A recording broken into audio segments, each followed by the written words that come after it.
Juste vous dire en quelques mots que la thématique des aidants est un engagement fort chez Audience. Je vois notamment notre DRH qui est là et qui en est l'image du groupe. On a signé un accord bientôt dans cette entreprise. Et aussi, c'est un engagement fort au niveau notamment de la protection sociale et au niveau de la GER-Carco. L'an dernier, nous nous étions demandé si les entreprises étaient prêtes à tirer parti de l'expérience et des compétences de leurs salariés aidants. Et cette année, nous allons nous interroger sur la place de l'entreprise dans l'écosystème de l'aidance, car naturellement, les besoins d'accompagnement ne s'arrêtent pas à la porte du lieu de travail. Et on va tout de suite commencer avec la première vague de résultats. C'est qu'on a demandé à ces associations et surtout aux aidants le regard qu'elles portaient sur les dispositifs actuels qui étaient mis en place dans leur entreprise. La première chose qui ressort, c'est que quand on interroge les aidants sur l'existence ou pas de dispositifs dans leur entreprise, vous en avez 1 sur 4 qui se déclare complètement incapable de pouvoir dire si dans son entreprise, il y a un dispositif qui a été mis en place. Le deuxième élément et le deuxième enseignement de cette enquête, c'est que la note sur 10 qui est obtenue en termes d'efficacité est, comme vous pouvez le découvrir, très moyenne, puisqu'elle s'établit à 5,32 sur 10. Et le troisième aspect qui va nous servir à pouvoir échanger dans le cadre de nos débats, c'est qu'on s'aperçoit que finalement, une des clés de l'efficacité ou de la non-efficacité des dispositifs, c'est le fait qu'il semblerait qu'il puisse y avoir des angles morts entre l'aide reçue et l'aide souhaitée. Ça ne m'étonne pas parce que c'est du temps et de l'argent. Voilà, les aidants, ils ont besoin de temps et d'argent. Ils ont besoin d'aide. En fait, ce qui est embêtant pour les avant, c'était l'invisibilité des aidants. Ils le faisaient comme ils pouvaient, avec des week-ends.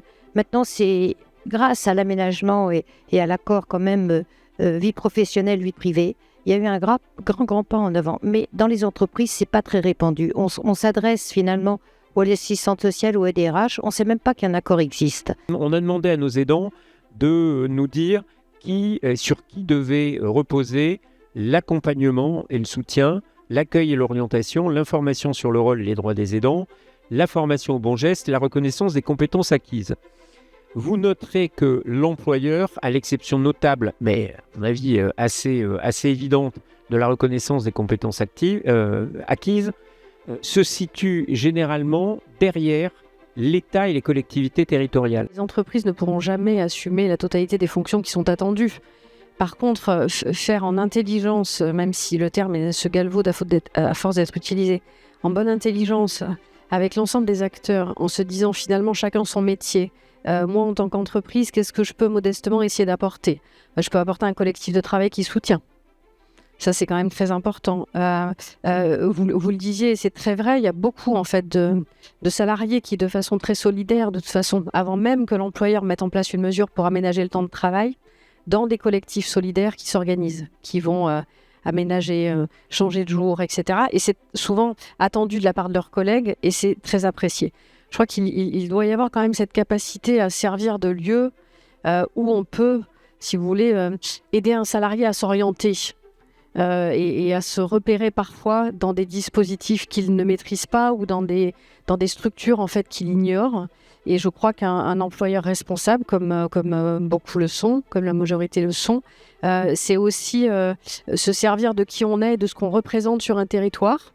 Mais je pense que l'aidant, il reste dans son coin. Pardonnez-moi, mais souvent, l'aidant, il souffre en silence, il ne sait pas quoi faire, il est démuni et il est surtout malheureux. Et je pense que là, si on n'a pas d'employeur, il faut des accords d'entreprise.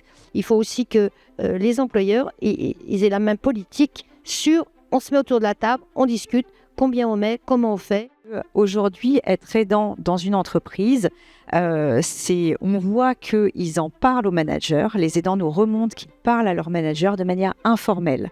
Mais ils n'ont pas forcément envie que ça se sache. Ils n'ont pas forcément envie d'aller plus loin avec les RH parce qu'ils ont peur qu'il y ait des répercussions, que c'est une période qui va être difficile, où on peut trouver des ajustements. Et donc, dans la majorité des cas où ils en parlent, ça se passe très bien. Il y a une belle bienveillance des managers. Néanmoins, il n'y a pas forcément d'accompagnement, de soutien qui se concrétise derrière. Et le fait qu'ils mettent vraiment en avant les associations comme acteurs de confiance, c'est aussi parce qu'ils ont face à eux des gens qui ont traversé la même chose. Que ce soit les associations d'aidants ou les associations de patients et d'aidants, parce qu'aujourd'hui, il y a plus d'associations qui ne regroupent que des patients. Il y a des associations qui regroupent des patients et des aidants, donc qui sont spécialisés des deux sujets et dans une pathologie en particulier. Moi, ce que je vois, c'est des transitions.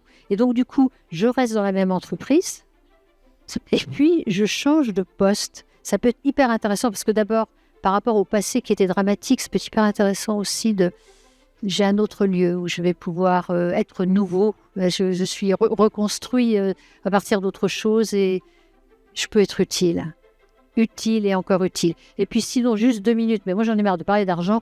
Combien ça coûte un chagrin? Combien ça coûte une tristesse? Combien ça coûte un deuil? Combien ça coûte de plus savoir où on en est? Combien ça coûte d'être démuni? Combien ça coûte de plus oser rentrer au boulot parce que c'est tellement de la performativité où justement on ne se sent pas très en forme? Il faudrait montrer aussi ça. C'est-à-dire, il n'y a pas que l'argent, c'est aussi les surcoûts sur les personnes, et donc déjà réduisons les surcoûts là où ils n'ont pas à être portés sur une épaule toute seule, une épaule qui en plus est fragile.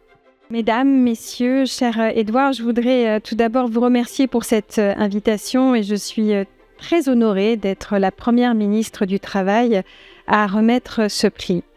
Et je voulais vous remercier d'avoir fait vivre ce prix toutes ces années. Et je voudrais également saluer la composition du jury, également tous les acteurs ici présents, entreprises, partenaires sociaux, associations, dont la capacité de travailler ensemble est absolument clé pour soulager nos salariés aidants. L'enquête que vous avez présentée aujourd'hui met en évidence combien les aidants font confiance aux associations d'une part et combien ces associations sont bien placées pour comprendre les besoins et accompagner les proches aidants d'autre part. Il y a également l'action de l'État, moteur des politiques publiques qui est essentielle. Moi, je ne reviendrai pas sur ce qui a été fait. Je ne suis pas là pour simplement dire que ce qui a été fait est fantastique. Il y a déjà des premiers pas, mais qui sont loin d'être, je pense, à la hauteur des enjeux quand on sait que nous serons tous aidants un jour. Et puis, il y a enfin le lieu de l'entreprise, parce que nous sommes ici en train de parler des salariés aidants. Moi, je suis convaincue que l'entreprise, c'est pas que le lieu de la performance. On ne peut d'ailleurs donner le meilleur de soi-même que quand on est soi-même. Et que quand on a des soucis à la maison, on ne peut pas comme ça arriver sur le pied de la porte de son bureau, de son usine, de son atelier, de la boutique, arriver avec une armure et tout oublier. Et je pense que l'entreprise, d'abord par l'équipe, les collègues, les managers, peut aussi aider considérablement. Moi, je l'ai vécu. Alors, je crois que l'évolution que j'ai trouvée la plus notable, et ça a été évoqué lors d'une table ronde, c'est cette tendance qu'on voit d'associer les aidants en fait dans la réflexion, que ce soit au travers de communautés, que ce soit au travers de réflexions collaboratives. Donc ça, c'est une vraie évolution en fait entre ce qu'on connaît depuis quelques années et des dispositifs qui s'enrichissent au fur et à mesure, mais de plus en plus, on associe les personnes qui sont concernées dans la réflexion.